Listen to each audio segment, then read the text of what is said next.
Dari jumlah bulan yang 12 itu Allah jelaskan minha arba'atun hurum. Ada 4 bulan yang disebut bulan yang dihormati, bulan yang disucikan, bulan yang diharamkan. 4, 3 bergandengan, 1 agak terpisah. Yang bergandengan itu Rajab, Sya'ban, Ramadan. Yang agak terpisah itu Muharram. Ini 4 bulan yang dihormati disebut Ashhurul Hurum. Saudara-saudara, Muharram ini salah satu dari 4 bulan yang istimewa. Kenapa? Banyak peristiwa besar yang terjadi di bulan Muharram. Hampir semua nabi dan rasul berkaitan dengan Muharram ini. Hampir semua nabi dan rasul. Kita akan kutip beberapa saja dalam konteks kekinian. Pertama, Allah menerima taubatnya Nabi Adam pada hari ke-10 bulan Muharram. Adam itu bapak moyang kita. Dosanya 1, makan buah khuldi, dikeluarkan dari surga. Kita dosanya banyak, kepengen masuk, enggak nyambung. Hai Adam, dari tidak ada kamu saya adakan. Saya perintahkan tinggal di surga. Merasa sepi sendirian, saya ciptakan Siti Hawa supaya kamu tenang. Kamu boleh nikmati semuanya. Ini boleh, itu boleh, ini boleh, itu boleh. Makan, makanlah yang kau mau. Minum, minumlah yang kau suka. Pakai, pakailah yang kau senang. Satu yang saya minta, jangan dekati pohon khuldi. Itu kau tidak sanggup, keluar. Diusir dari surga. Sujud Nabi Adam, kata riwayat 40 tahun sujud, membaca Rabbana zalamna anfusana wa illam taghfir lana wa tarhamna lanakunanna minal. Itu namanya istighfarnya Nabi Adam. Istighfar itu kan mengucapkan astagfirullah, basmalah, membaca bismillah. Jangan kayak teman saya disuruh banyak-banyak baca istighfar, benar-benar dia baca istighfar, istighfar, istighfar. Bukan itu maksudnya. Nah, maka salah satu amalan yang sangat dianjurkan di bulan Muharram ini memperbanyak istighfar. Tidak ada orangnya yang tidak. Ayo jujur, ini yang kumpul di sini semua, ada nggak yang nggak punya dosa? Yang merasa nggak punya dosa, ayo ke depan. Ada? Tidak ada. Setiap kita, entah kecil entah besar, sengaja terlupa, pasti mempunyai yang namanya khilaf dan salah. Dan Allah Tuhan kita bukan Tuhan pendendam. Allah Tuhan kita Tuhan yang ramah dan rahmah. Hai manusia, dosamu banyak tapi ampunanku lebih banyak. Salahmu besar, rahmatku jauh lebih besar.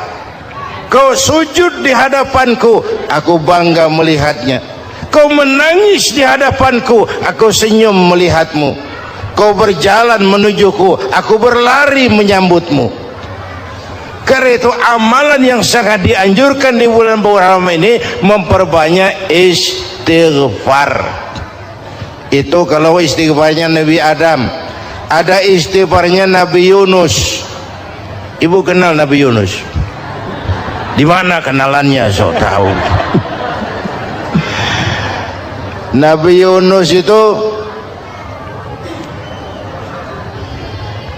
ketika berdakwah kepada kaumnya yang bandel, memberikan peringatan, kalau kalian tidak mau beriman akan turun azab. Kapan Yunus? Akan. Kenapa mesti akan? Sekarang aja kalau mau saya tungguin. Kurang ajar betul ini umat. Akhirnya Nabi Nuh menghindar dengan perhitungan, kalau azab tidak turun saya sudah jauh, meragukan janji Tuhan. Lalu naik kapal, dinaiki oleh Yunus, kapal mogok. Dicari siapa biang keroknya ini, diundi, ternyata Yunus. Sampai 3 kali diundi.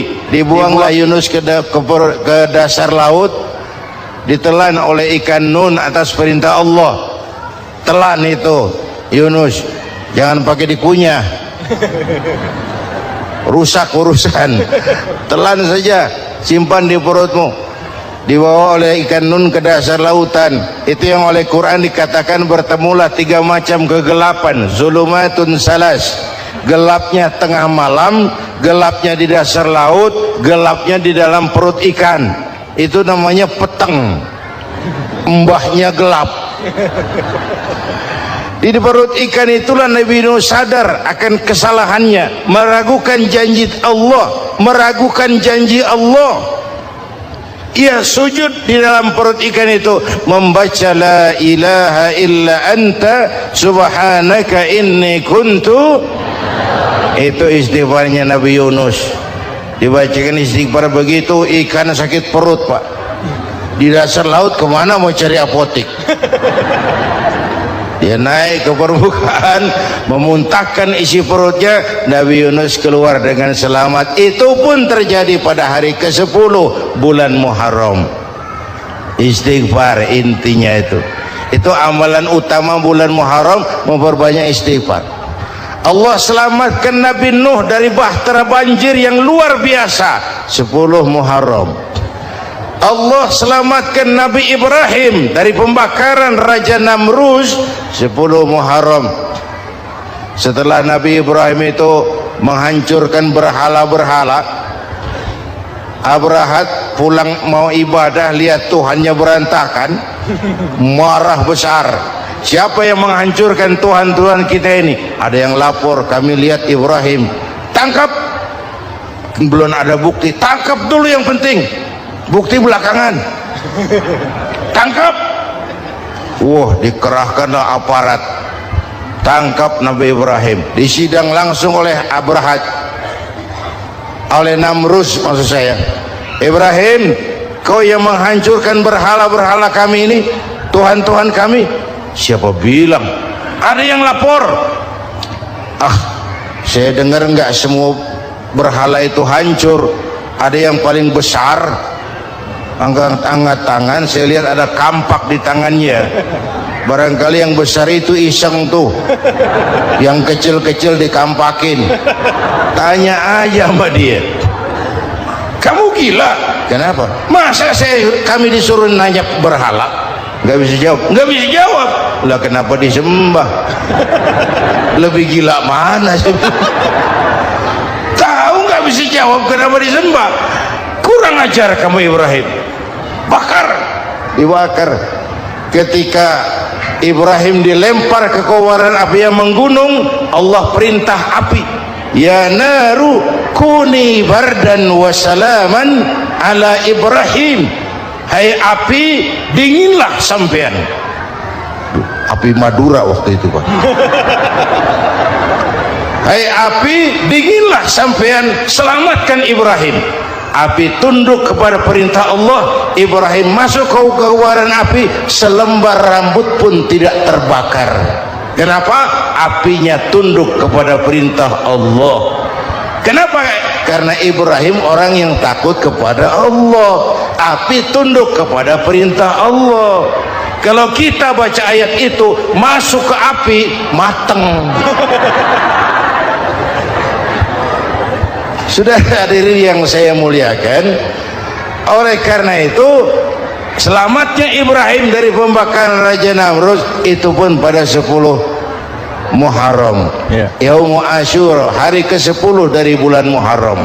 Baik. Itu Ibrahim. Hadirin hadirat yang saya cintai, sebagian kecil tentang Nabi Adam, Nabi Ibrahim dan Nabi Yunus, tapi saya belum menceritakan tentang Nabi Nuh tadi. Mengulang kaji. Nabi Nuh salah seorang rasul yang masuk ulul azmi 5 besar. karena memang perjuangannya menggambarkan satu usaha yang ulet dan luar biasa. Beliau diberi umur 950 tahun, lalu berdakwah selama 900 tahun, sore, pagi, siang, malam, dapat pengikut tidak lebih 80 orang, rata-rata 10 tahun satu. Kalau saya minta berhenti aja jadi nabi, Pak. Ustadz mana masih mau buka pesantren 10 tahun buka pesantren, yang nyantri cuma satu. Pedagang mana yang masih mau dagang 10 tahun dagang yang beli satu. Pimpinan partai mana yang masih mau kampanye 10 tahun buka partai yang nyoblos satu. Bangkrut. Umatnya bandel, kurang ajar, durjana, bajingan, tengik. Umatnya Nabi Nuh ini kalau diceramahi telinganya ditutup dengan tangannya. Nabi Nuh akhirnya rekes, Tuhan, siang malam saya berdakwah kepada umat ini, tiap kali saya sampaikan dakwahmu mereka tutup telinganya dengan tangannya, alergi dengar ceramah. Apa itu ceramah? Non profit.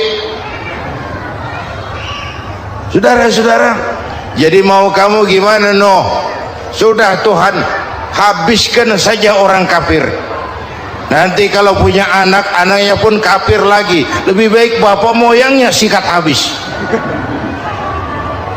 Biasanya kalau bapak kalong anak kampret, bapak nyolong anak nyopet. Fotokopi gimana aslinya, hampir habiskan saja. Itu mau kamu Nuh? Ya, oke. Nanti aku turunkan banjir Nuh, buat kapal. Dengan apa saya harus buat kapal Nuh? Ya dengan kayu, kata Tuhan. Kayunya dari mana Tuhan? Ya dari pohon Nuh. Pohonnya belum ada Tuhan. Ya tanam dulu Nuh. Bikin kapal kayunya nanam pohon. Apa artinya? Perjuangan perlu kesabaran. Sukses itu ada prosesnya. Nggak bisa simsalabim abracadabra lalu kita mau sukses. Semua ada prosesnya, walaupun kenyataannya begitu. Sukses banyak bapaknya, gagal itu yatim. Kalau kita sukses banyak yang ngakuin, yang baru ketemu pakai manggil encing, ketemu baru, tapi sukses banyak bapaknya. Gagal yatim, gak ada yang mau ngakuin kalau kita gagal itu. Udah bikin kapal dengan kayu di tengah kampung, bikin kapal ini. Bayangkan di tengah kampung bikin kapal, orang kafir makin menjadi-jadi. Lihat Nuh, kenapa? Makin sarap. Bikin kapal di tengah kampung, mau belayar kemana? Tuh lihat, kalau orang nggak tahu tujuan, mountain setengah jalan. Proses yang dinilai bukan finalnya. Ya kayak gitu kesimpulannya, saya enaknya sendiri. Bikin kapal, kapal mendekati selesai, ini orang kafir rame-rame datang ke kapal Nuh. Mau apa? Buang najis. Sakit perut, berangkat ke kapal Nabi Nuh. Nongkrong, dapat 2-3 tumpuk, pulang. Penuh lantai kapal dengan najis manusia. Inilah perjuangan, bukan jalan raya lurus bertabur bunga di kanan kirinya. Banyak ondak dan duri, fitnah, caci maki, antipat, segala macam. Nuh, ada orang tua dasar kafir, kurang ajar, sudah stroke berangkat juga ke kapal Nuh. Mau buang najis, pincang-pincang digotong orang. Selesai buang najis, dia bangun mau pulang, pegangan tiang kapal terpeleset, jatuh di atas tumpukan najis. Terjadi keajaiban, yang struknya sembuh, lumpuhnya hilang, berangkat digotong-gotong pulang, jalan gagah sekali. Tapi orang kampungnya heran, ente sudah sembuh? Sudah. Berobat di mana? Kok begitu paten? Di kapal Nuh. Masih banyak.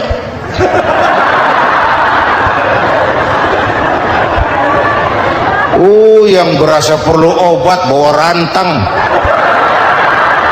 ambil bersih lagi geladak kapal itu. Sudah selesai Nuh? Selesai. Oke, kau orang yang beriman bersamamu, binatang serba sepasang, naik Nabi Nuh, naik orang beriman, naik binatang serba sepasang. Ini cikal bakal penyelamatan manusia, Pak. Naiklah orang beriman, sudah naik semua, Nabi Nuh kontrol. Ini contoh buat kita, kontrol. Sudah naik semua teman-teman, sudah. Pemimpin yang baik bukan cuma terima laporan di belakang meja. Laporan itu yang mana juga bagus. Sama juga kampanye yang mana juga merdu. Kalau aja yang dihitung. Pernah ada calon bupati kampanye janji, kalau saya berhasil kita akan banyak bangun jembatan di daerah kita. Rakyat ditanya, Pak, nggak ada sungai di kampung kita, Pak. Dia bilang, sungainya kita bangun sekalian. Udah kadung janji, mana pula orang mau bangun sungai ini. Saudara-saudara, kontrol. Jangan cuma tunggu laporan di belakang meja, semua laporan bagus. Ya Bu? Bu?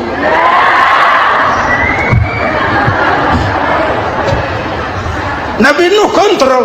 Sudah naik semua? Sudah Nuh. Pulan bin Pulan naik Nuh. Paimin bin Tukijo naik. Kami lihat naik. Ada orang Jawa juga kayaknya. Ada.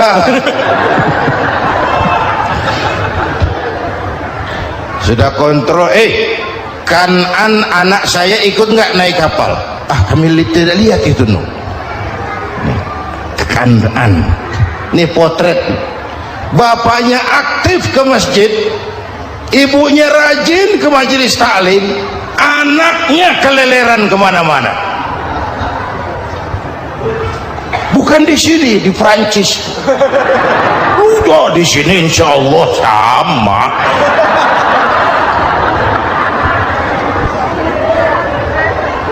Nuh karena sayang anak, Nuh karena cinta anak, Nuh karena tanggung jawab anak, cari naik ke atas kapal. Lihat Kan'an anak saya, nggak lihat Nuh. Turun ke ruang bawah, periksa lagi. Mang, ayah Kan'an di dia. Jamaah Tasik ini rupanya di tengah. Tuh ayah Mang. Ayah kemana ya budak ini? Turun ke bawah, tanya lagi, ono Kan'an toh? Ora nano raketo. Rombongan Jawa Tengah naik ke atas buritan. Dari buritan kelihatan ternyata Kan'an tidak ikut naik kapal, kumpul di darat bersama orang kafir. Ini potret kita sekarang. Kumpul sama orang kafir, hanyut anak-anak kita, ditelan budayanya orang kafir, ditelan tradisinya orang kafir, ditelan pergaulannya orang kafir. Nuh karena sayang anak dari atas manggil. Dalam Quran dijelaskan itu, karena Nabi Nuh di atas, Kan'an di bawah, teriak, ya bunayyarkam ma'ana. Begitu dalam Quran di ayatnya. Cuma ini pakai gaya memanggil supaya kelihatan ke gambar, kira-kira Nuh manggilnya begitu. Ini namanya gaya dakwah, Pak. kalau ceritanya datar nggak menarik. Maka Nuh memanggil Kan'an, ya bunayya arkam ma'ana. Kata yang dengar, ini gaya orang manggil, ya bunayya arkam ma'ana. Kan'an, kesini nak, naik kapal sama papi. Kata Kan'an di bawah itu, enggak mau papi, John di sini saja. Kata Nuh, jangan nak, Allah sedang murka, akan turun banjir. Kalau datang banjir papi, sa'awi ila jabalin ya'simuni minal ma', saya akan naik ke gunung tinggi yang bisa menyelamatkan saya dari banjir. Kan'an naik ke gunung dihantam banjir, Kan'an mati sampai sekarang. Yang kelima, Nabi Musa, kisahnya Muharramnya ini, lahir dalam kondisi yang sulit karena Fir'aun mimpi akan lahir seorang anak dari keturunan Bani Israel yang akan menghancurkan kerajaannya. Kata Fir'aun, sudah lahir belum anaknya? Belum. Kalau gitu mulai malam ini laki-laki dilarang bergaul sama istrinya. Semua perempuan hamil di bawah pengawasan negara. Mulai hari ini kalau lahir anak laki-laki terutama Bani Israel, penggal. Satpol PP disiapkan. Udah ada kayaknya. Ada. Patroli. Bayangkan, nah Fir'aun itu bikin undang-undang seenaknya sendiri. Apalagi merasa kekuasaannya dalam ancaman. Penguasa manapun kalau merasa dalam ancaman, panik. Padahal kekuasaan itu kayak harimau, makin lama ditaiki makin sulit turun. Kenapa? Karena macannya makin lapar, naik terus capek, turun dimakan harimau, serba sulit. Saudara-saudara, kalau kita mau belajar dari Pak Harto, saya melihat kekurangan Pak Harto cuma satu, terlambat berhenti.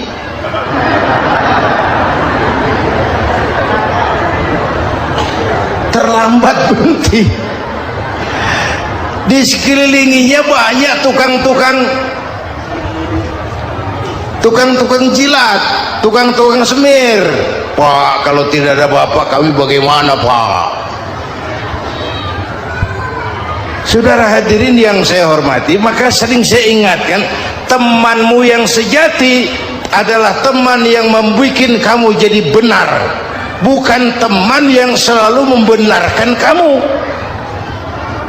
Berapa banyak pejabat-pejabat hancur karena selalu dibenarkan oleh lingkungannya. Bapak benar Pak, Bapak bijaksana Pak, itu tepat Pak, benar. Buang angin pun kata kelilingnya, oh Bapak sehat.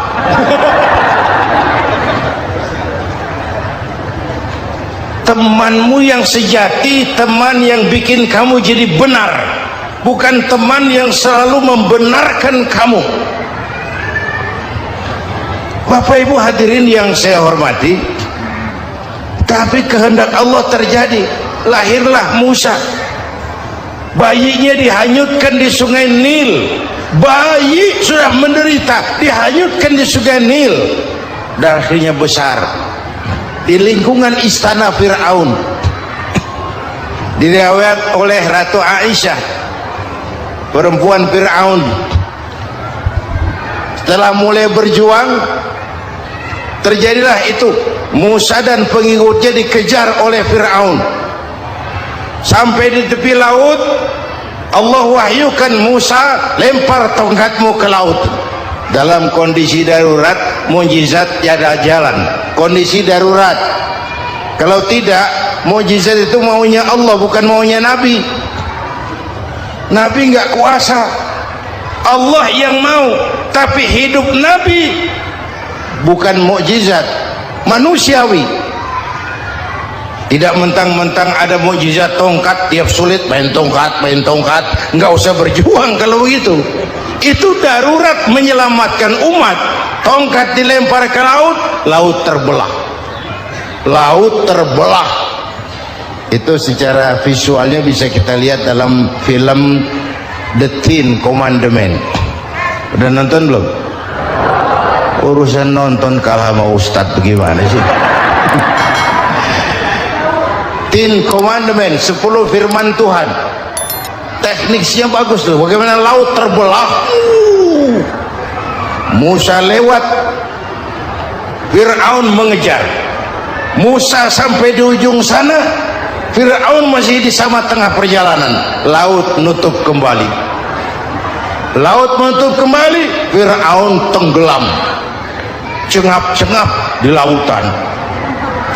Begitu nafas sampai di tenggorokan, Fir'aun sambil cengap-cengap itu, amantu bi Rabbi Musa wa Harun. Duh, kalau begini mah saya juga percaya sama Tuhannya Musa.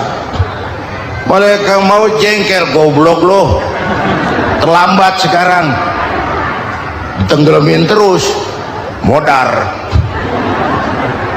Musa selamat, Fir'aun mati.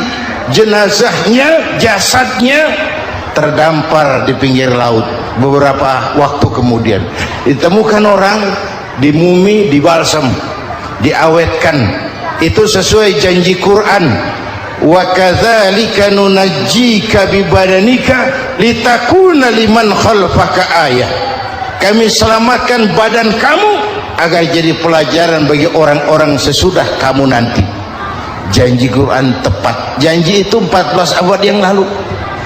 Jasad Fir'aun ditemukan, dimumi, diawetkan, dibalsam di bawah nama Parao Ramses II. Sekarang tersimpan di Museum Negara di Mesir.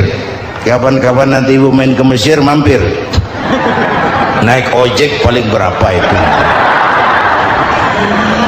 Orangnya tinggi, hidungnya mancung, pokoknya pantaslah jadi Firaun. Selamatnya Musa di kejaran Firaun di ujung sana itu terjadi pada hari ke-10 bulan Muharram, yang oleh orang Nasrani diperingati dengan hari raya Paskah.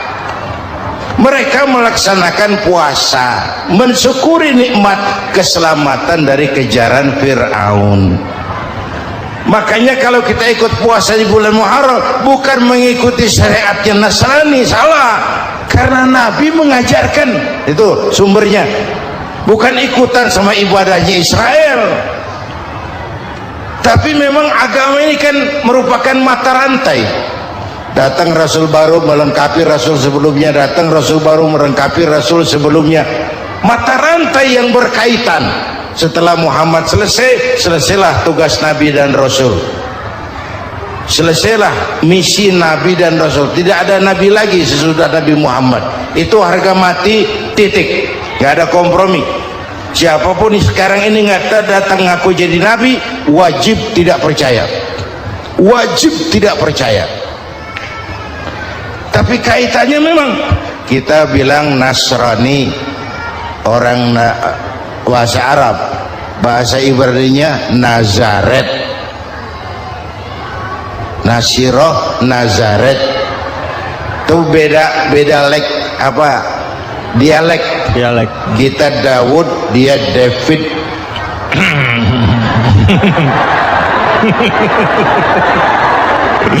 Ibrani. Kita Ali, dia Alek. Kita Sulaiman, dia Solomon. Kita Camat, dia Comot.